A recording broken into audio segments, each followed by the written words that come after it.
Bien, hermano, pues quiero hacerte esta video respuesta a uno de tus últimos videos, pero antes de ello quiero tocar dos cositas muy que para mí son importantes. La primera, pues reconocer que uses tu trabajo para poder llevar la palabra de Dios también, con mucha valentía.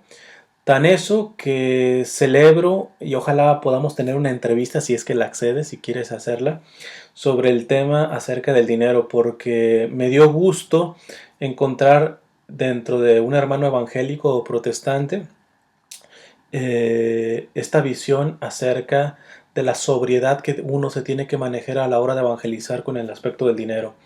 Yo he hablado bastante de esto y sé las críticas y la persecución que hay al interior de la propia iglesia cuando se toca esta cuestión del dinero, ¿eh? Y entonces pues yo te animo primeramente a que sigas así firme con los pantalones bien puestos para que sigas mandando este mensaje. Y bueno, si quieres hacemos una entrevista donde tocamos esto, no nos metemos en otras cosas que son diferencias entre nuestra fe, pero en esto me parece que es algo que se tiene que hablar y si accedes pues adelante, hacemos una entrevista.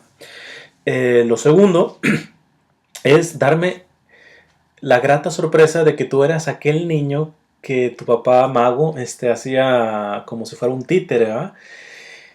Y esto me lleva a decirte que nos conocemos. Yo ahorita estoy en los Estados Unidos, bueno, tengo ya más de 12 años aquí en los Estados Unidos, pero tú estuviste en varias fiestas infantiles de nosotros, de mí y de mis hermanos. De la que me recuerdo fue mi primera comunión. Me recuerdo que fueron tu papá y tú, eras un niño también. Y pues nada, me da mucho gusto volver a saber de ti y saber que a través de tu trabajo pues también estás llevando la palabra. Dicho esto, voy a entrar al tema de lo que es propiamente mi video de respuesta. Y es el video en donde hablas acerca de que Pedro no es el fundamento, por así decirlo, de la iglesia o en el cual Cristo fundó su iglesia. Hablas acerca de la religión, hablas de varias cuestiones. Entonces voy a tratar de poder responderte con alguna argumentación que me parece que es sólida y que puede ayudar. Primero quiero comenzar con una de las últimas frases que dices en el video, que el ser cristiano es vivir conforme a la voluntad de Cristo. Totalmente de acuerdo, totalmente de acuerdo. Pero la voluntad de Cristo ha sido, es y será. Y es una voluntad que, vamos a decirlo, no cambia, es firme, es sólida. Y entonces en este contexto habría que preguntarnos cuál fue la voluntad de Cristo en referencia a la iglesia. Hay muchas iglesias. ¿Esa fue la voluntad de Cristo? ¿O Cristo verdaderamente fundó una sola iglesia? Vamos a entrar en este tema, pues. Antes de tocar el texto que evidentemente tenías que haber tocado, que es el de Mateo, donde Jesús instaura su iglesia en Pedro, hablas mucho y lo repites mucho en el video de escudriñar las escrituras. Pues al día de hoy muchos la escudriñan y sacan conclusiones totalmente opuestas. Es decir, ¿qué significa escudriñar las escrituras? Porque pues habrá desde la reforma, mal llamada reforma protestante en el siglo XVI, cuántas son las innumerables denominaciones cristianas y todas dicen escudriñar a las escrituras y tienen credos y cuestiones diferentes. Además, todas dicen que son inspiradas por el Espíritu Santo, porque tú me puedes decir, sí, pero hay que escudriñarlas, de hecho lo dices en el video, pidiendo el Espíritu Santo. Todas dicen que han pedido el Espíritu Santo. No he encontrado hasta ahorita una iglesia que dice, no, esto ha sido solamente de mi cabeza, ¿no? Todas, de alguna manera, dicen que el Espíritu Santo les ha ayudado a dar esas interpretaciones. Pero más aún, eh, seguramente tu Biblia, al ser evangélica o protestante, pues no tiene los libros deuterocanónicos, es decir, no escudriñas la palabra completa. Y es interesante porque no me quiero meter muy a profundidad, si quieres después lo tratamos al tema, ¿va? Acerca de esto de los libros deuterocanónicos, pero tú sabes que esto viene desde el concilio de Jadmia concilio judío, en donde nuestro amado Jesús, tu amado Jesús, mi amado Jesús, quedó como un bastardo. Lutero retira estos libros y iba a retirar, por ejemplo, también el Apocalipsis. Yo creo que tú no podrías vivir sin el Apocalipsis, ¿va? Es decir, uh, uh, Al hablar de escudriñar las escrituras, también tendríamos que ser autocríticos y saber si las escrituras que tenemos delante de nosotros son las escrituras que siempre han existido y esas no son las evangélicas y protestantes, ¿verdad?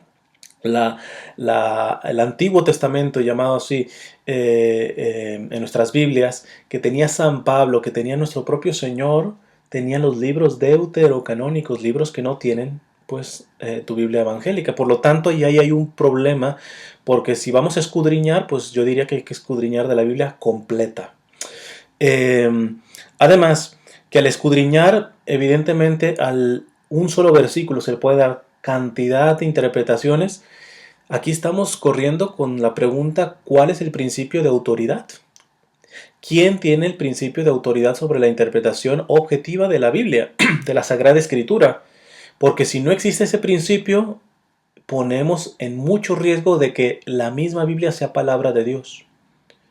Porque Dios tendría un carácter voluble, ¿verdad? Y ahí sí se justificaría que hubiera tantas iglesias que interpretan de todo, ¿verdad? Entonces, y esto evidentemente, pues la reforma protestante, la mal llamada, perdón, reforma protestante, pues vino a partirle el queso, ¿va? Porque con su argumento de que la sola Biblia basta, que además es incoherente, porque tú me podrías decir que la sola Biblia basta, bueno, si solo solamente Biblia basta, pues dame la Biblia y no me la expliques, cosa que tú haces en tus videos. Si la sola Biblia basta, dame la Biblia y no me lleves con tu pastor, no me lleves con tu iglesia. Es yo solo, sabiendo que es el Espíritu Santo el que habla a través de mí, y así le damos. Pero eso es no lo que hacen las iglesias evangélicas protestantes, ni siquiera tú mismo, porque en los mismos videos tú estás llevando un tipo de magisterio. Entonces, hablas acerca de la religión, esto es un cartucho muy quemado de religión no, relación sí, una cosa no quita la otra. Desde luego la relación con Cristo es lo fundamental, pero eso no quita el aspecto de la religiosidad. Primero, ¿cuáles son los elementos de una religión? Son tres básicamente, que es el dogma, el culto y la moral. Dogma. Yo creo en la Santísima Trinidad. Seguramente tú crees en la Santísima Trinidad. Pero los testigos de Jehová, por ejemplo, no creen en la Santísima Trinidad. Y usan la Biblia. ¿Ok? Entonces, si tú tienes y aceptas ciertos dogmas, ya tienes un primer elemento de religiosidad. Segundo, yo te podría preguntar, ¿tú crees que el máximo culto que se le puede ofrecer a Dios es la Eucaristía? Desde luego me vas a decir que no, aunque hayas estado en mi primera comunión, vas a decir que no. Por ende, tú tienes una forma válida de dar culto al Señor. Es decir, tienes una forma de dar culto, por lo tanto es un segundo elemento de la religiosidad. Y la moral, recientemente un grupo de protestantes, me parece que son presbiterianos, o fue la iglesia presbiteriana, ha cambiado, deformado la definición del matrimonio bíblica para poder justificar los mal llamados matrimonios homosexuales. Evidentemente, pues por lo que te alcanzo a ver, tú no vas a estar de acuerdo en eso. Y lo han sacado de la Biblia, lo han sacado de la Biblia. Por tanto, tú tienes una moral concreta, una moral bíblica. Si tienes dogma, culto y moral, déjame te lo digo, aunque no lo quieras reconocer, tú practicas una religión. Tú haces una religión en la praxis de estos tres elementos. Siendo importante que no es lo esencial, esto es posterior a ese encuentro personal con Jesús. De ahí yo sí te puedo decir, hay una religiosidad hueca, totalmente de acuerdo. Hay una religión, bueno, hay hasta una religiosidad que promueve la violencia, ¿eh? Entonces, basta ver lo de ISIS.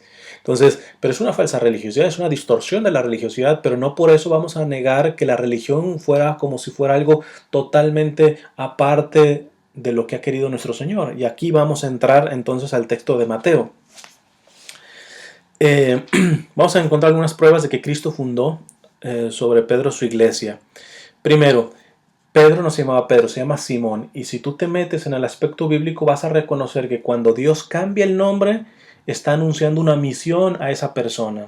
Lo vemos de Jacob, cambió a Israel, Sarai a Sara, Abraham a Abraham, y la más hermosa, que sería todo un tema hablar de ello, María, cuando se le aparece el ángel, le dice Jaire, que es un saludo real.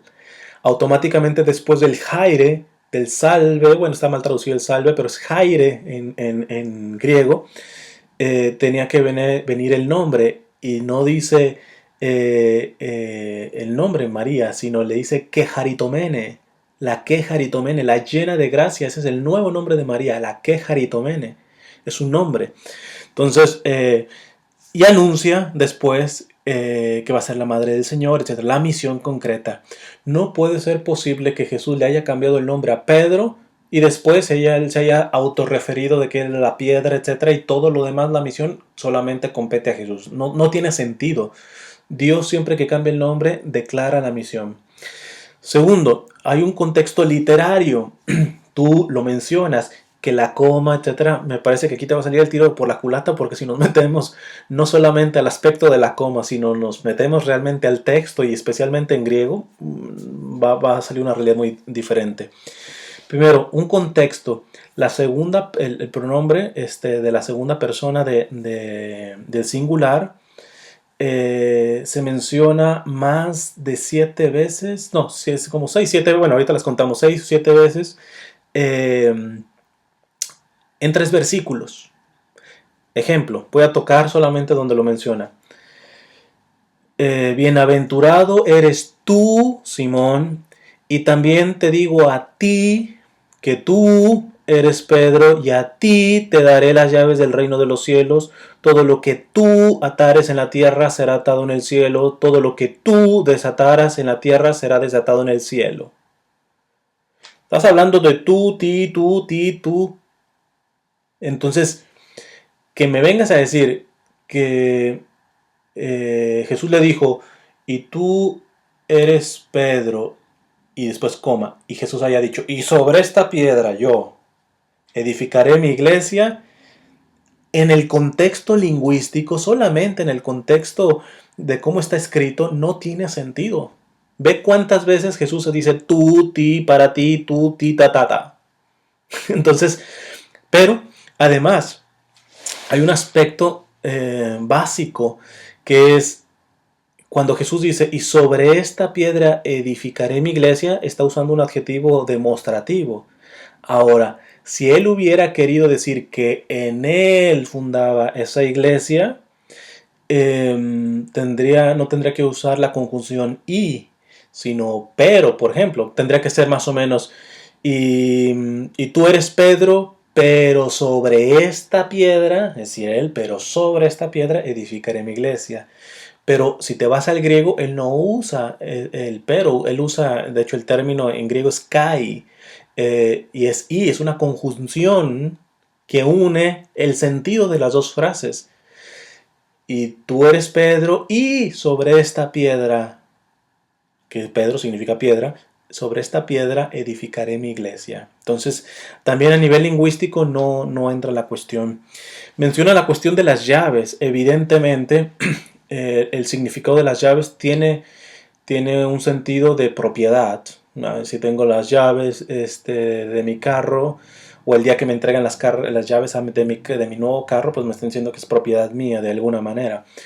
Pero no solamente es el significado que pueden tener las llaves, y menos en el ambiente judío, sino tiene un sentido de autoridad. Autoridad. En este sentido, la propiedad y la autoridad absoluta es de Jesús. La iglesia es de Jesús. Es de Jesús. Él tiene toda la propiedad sobre ella y toda la autoridad sobre ella. Pero Él delega dicha autoridad. Y eso es lo que a veces el evangélico no se resiste. Y me parece que de una manera arrogante. Te lo digo porque tú no te resistes a mencionar el nombre bendito de nuestro Señor en tus videos. Tú te sabes un medio. Tú sabes que el Señor te está usando tus talentos para proclamar su reino, para proclamar su evangelio. Y eso me parece que te cabe en la cabeza, pero no les cabe en la cabeza que haya usado esta doncella de 15 años, no les entra en la cabeza que haya usado un pescador ignorante que hasta condenó a Jesús, pero después lo lloró, que andaba en subidas y bajadas, que a él le haya dado su autoridad. Es decir, a ti sí te puede dar la autoridad necesaria para proclamar su nombre en unos videos de los cuales hacen mayormente bien. Y a Pedro no. A Pedro no. Entonces, en la cuestión de la autoridad vamos a poder probarla de alguna manera. Primero, Pedro tiene autoridad tanto cuanto participa de la autoridad de Cristo. Esta es la clave. Tú mencionas que me parece que va a ser el mismo texto de Efesios. Si no me recuerdas, capítulo 2, por ahí. Y el problema es que no mencionas el texto de alguna manera completo, porque dice, edificado sobre el fundamento de los apóstoles y profetas, siendo Jesucristo la principal piedra angular. Pero no nos quedemos con que Cristo solamente es la piedra angular. Estamos edificados sobre el fundamento de los apóstoles. En este sentido, cualquiera hubiera dicho, si Cristo es la piedra y el único fundamento, pues en este sentido, pues aquí se equivocó Pablo. Pero está hablando de que edificados sobre el fundamento de los apóstoles. Pero los apóstoles no es por sí mismos, sino porque están arraigados en el único fundamento que es Jesús. Y porque ese Cristo, ese único fundamento, les dejó la autoridad y sobre todo a Pedro. Apocalipsis también menciona esto de que la iglesia tiene como fundamento a los 12 apóstoles. Pero esta primacía de Pedro, ¿cómo lo podemos ver? Te menciono solamente un caso. Jesús le dice a Pedro, Satanás ha pedido permiso para poder zarandearlos, habla en plural, para poder zarandearlos. Y luego dice, pero yo he orado por ti para que resistas y después regresando confirmes a tus hermanos. Entonces, Jesús fundamentó, estamos fundamentados sobre Él mismo y Él dio la autoridad a los apóstoles, pero sobre todos a Pedro. Y este es un texto hermoso, porque Él no dice, el Satanás ha pedido zarandearlos, pero yo he orado por ustedes, no, dice, yo he orado por ti y después tú vas a confirmar a tus hermanos. Me gustaría ampliar en muchas cuestiones si nos vamos a los padres de la iglesia, es decir, los primeros siglos de cómo se reconocía la primacía de Pedro, del obispo de Roma. Sería bastante hermoso, pero ya quiero pararle un poquito aquí. Solamente te menciono que pues desde Pedro hasta el Papa Francisco ha habido una línea ininterrumpida. Y esto no lo puedes encontrar solamente en libros católicos. Agárrate una buena libro de historia. Esto es una cronología histórica. La iglesia ha metido la pata en tremendas cosas. Ha habido papas terribles, pero ninguno se ha contradecido en la doctrina firme. ¿Por qué? Porque cuando el papa usa ese poder de las llaves, que nosotros le llamamos escátedra, ahí está plenamente Jesús asistiendo, el Espíritu Santo asistiendo. Y no es solamente por imaginación, sino es porque el mismo texto nos lo remite a eso. Que no lo queramos reconocer es diferente. Vea. Además de que las propias faltas que ha cometido la iglesia en su historia, pues ya la tendrían que haber destruido. Si esto no es de Dios, no se podría explicar cómo la iglesia ha sobrevivido por más de 2000 años en esa unidad que tristemente se ha ido partiendo en una de las heridas más fuertes, pues es la mal llamada reforma protestante, en donde ha traído pues todo el lío que pues tú mencionas en tu video. Ya no se reconoce a Pedro, cuando bíblicamente desde los padres de la iglesia y desde la propia historia se puede probar que Jesús dejó a Pedro el dirigir a su iglesia, el ser ese vínculo de unidad, ¿verdad? Pero ese vínculo de unidad no significa que la iglesia sea de Pedro. Pedro es el vicario de Cristo, es como el primer ministro, pero no es el rey es Jesucristo.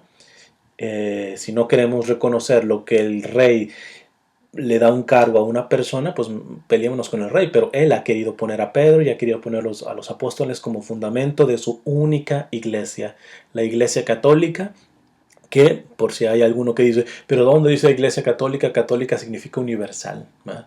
¿Por qué? Porque vamos a evangelizar y a bautizar a todo el mundo, a toda nación, ¿verdad? Entonces, católica no es un apellido, es la definición de cómo es la iglesia. Bueno, en fin, hermano, Dios te bendiga.